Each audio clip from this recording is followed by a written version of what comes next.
Modification B60 vote 12 හිගාහර්ට්ස් 510 හෝර්න් එක සවි කරන්නයි යන්නේ. ඉතින් මේ බයිසිකලේ යතුරු කටෙන්ම දන ලයින් එක පන්නලා තියෙන්නේ.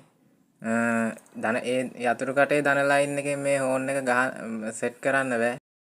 හෝර්න් එක වෝට් 12යි වෝට් 12 DC කරන්ට් එක දෙන්න ඕනි. බැටරියෙන්ම දන ලයින් එක අරන් තමයි වයරින් එක සෙට් කරේ. මොඩිෆිකේෂන් වයරින් වලදී ලයිට් ඩිසයින් ගහන්න පුළුවන් යතුරු කටෙන් ලයින් එක අරගෙන. මොඩිෆිකේෂන් වයරින් එකක් ගත්තොතින් රින ලයින් එක ගහත හැකි වාහනේ බොඩියටම.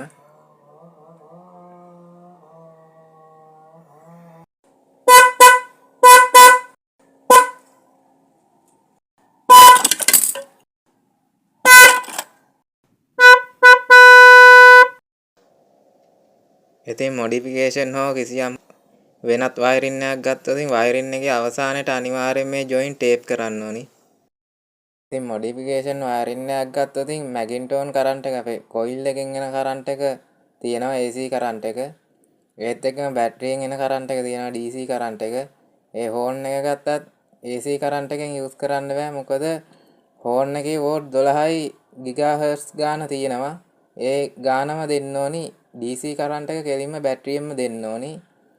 ඉතින් අපි වයරින් එකක් කරනවා නම් ලයිට් ඩිසයින් වගේ වයරින් එකක් කරනවා නම් යතුරු කටෙන් ලයින් එක අරගෙන එහෙම ලයින් එක සෙට් කරන්න පුළුවන්. ඉතින්